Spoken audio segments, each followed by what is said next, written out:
anak kadang keluarganya. Ya.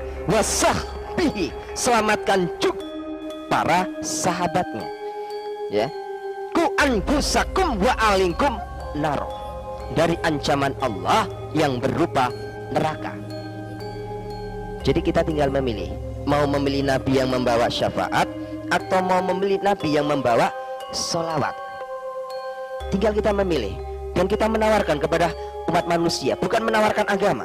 Agama tidak bisa menyelamatkan manusia, tapi kita tawarkan mau meneruskan, mengikuti teladan junjungan yang akan memberikan jaminan keselamatan itu sendiri, atau meminta jaminan keselamatan itu sendiri. Kita sendiri belum tentu selamat, bagaimana kita bisa mendoakan sang pemimpin ya. Jadi hadirnya sholawat itu ada riwayatnya sendiri. Ketika Muhammad pada usia 61 tahun, Muhammad tidak bisa mendeteksi racun yang masuk di dalam tubuhnya ya. Karena Muhammad diracun oleh istrinya sendiri. Jadi yang meracuni Muhammad waktu itu adalah istrinya sendiri, istri yang ke-17. Jadi istrinya Muhammad itu total semua 22. Istri yang ke-17 ini meracuni dia 2 tahun. Kata orang Jawa ini digawe kembang amben, mati gak mati, urip gak urip, mudune surat Yasin ya. Mudune surat Yasin. Kita melihat sekarang saudara-saudara kita, ketika mereka melihat orang sakit, orang lagi nazah, orang yang lagi sekarat, pasti diturunkan surat Yasin. Jadi surat Yasin dibaca membuat satu pernyataan, lek mati lang mati yo, lek urip lang uripo. Waktu itu juga begitu, karena waktu dibacakan surat Yasin tidak sembuh, malah nazak tidak karu-karuan.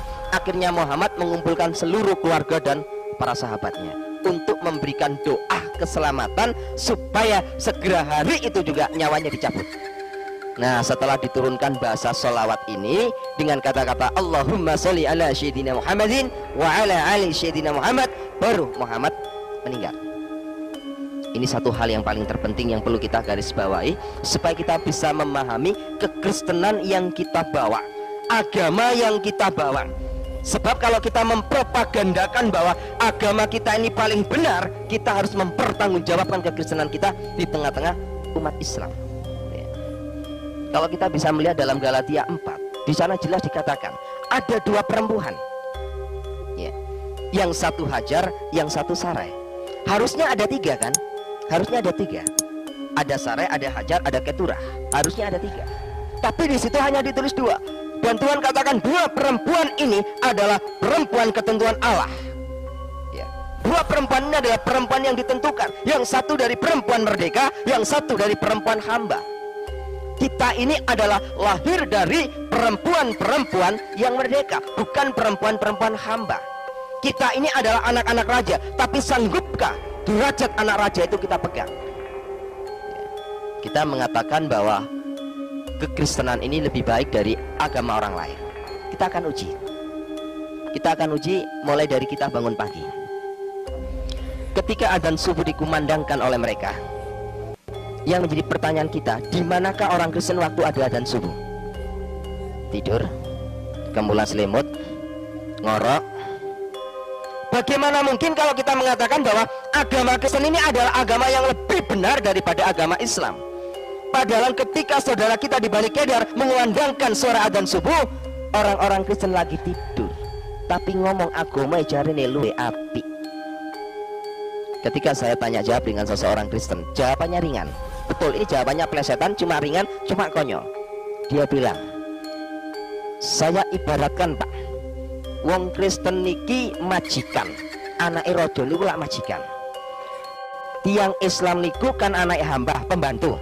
Sakniki lek injing-injing niku sing tangi dhisik niku majikane napa pembantune? Ini plesetan cuma konyol. Kan pasti pembantune, Pak. Nggih, masak rumuin, resik-resik muin. Majikan niku kajenge tangi injing, tangi awan, tangi sore kan mboten masalah. Napa gunane, Pak, bayar pembantu? Kan pembantu niku kedu tangi rumiyin. Saya jawab, baik, kalau gitu ingatlah bahwa kata-katamu akan ditulis di dalam Alkitab. Mangke tenggonin rokon iku bek anake raja. Sebab Tuhan mengatakan yang terdahulu menjadi yang terkemudian, yang terkemudian menjadi yang terdahulu. Yang bukan umatku akan aku sebut umatku. nanti akan banyak orang-orang Bani Kedar satu persatu diambil oleh Tuhan, diambil untuk dipersiapkan menjadi laskar Kristus. Tapi banyak orang-orang Kristen ketuk pintu, Tuhan bukakan pintu surga. Apa kata Matius 7 ayat 21-22? Aku tidak kenal kamu, aku tidak kenal kamu, enyah kamu iblis pembuat kejahatan. Padahal dia katakan, Tuhan, bukankah aku selama hidup di dunia ini berseru atas namamu, bernubuat demi namamu? Aku tidak kenal kamu. Karena kenapa? Ya ini akibat. Lek terus tiang Jawi niku napa sih?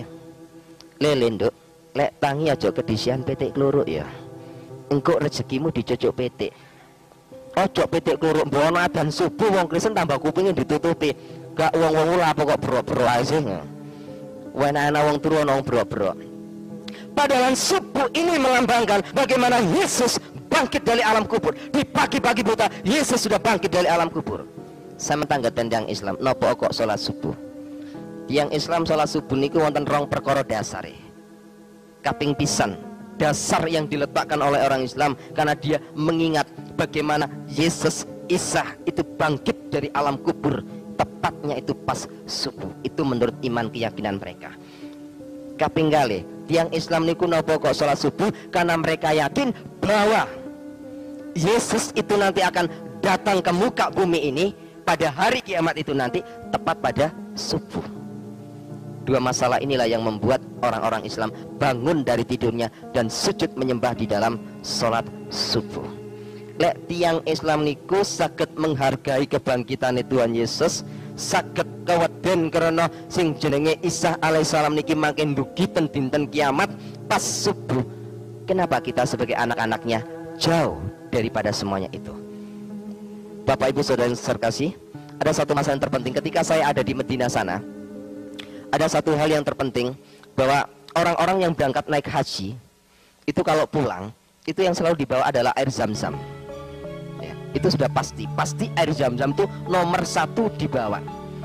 Lek jenengan ziarah tenggone tanggi sing langsung diki mulai kaji niku sing dipadosi pertama kali banyu zam-zam.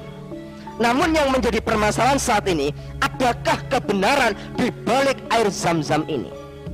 Ya. Mereka memburu air zam-zam. Dan Masjid Sunan Ampel niku air zam-zam satu botol aqua itu dijual 12.500. Itu pun dioplos dengan air sumur Sunan Ampel. Begitu mahalnya mereka mengeluarkan uang puluhan juta masuk ke Medina untuk membeli air zam-zam. Tapi betulkah bahwa air zam-zam ini ada? Ini yang menjadi permasalahannya. Betulkah bahwa air zam-zam ini ada? Ketika kita melihat sebuah sumur, sumur itu ditulis dengan tatanan basah alif, lam, mim. Alif itu Allah, lam itu air, mim itu kehidupan. Dipercaya bahwa sumur ini mengeluarkan sumber air kehidupan. Menungso niku sing dinteni niku banyu. Banyu niku wonten lambange tenggone Gusti Yesus. Orang Buddha itu yang dinantikan juga Yesus. Tanya ke orang Buddha. Di dalam kitab Veda 268, di sana dikatakan bahwa seluruh umat Buddha menantikan Buddha terakhir. Saudara kita Bani Kedar juga menantikan Yesus.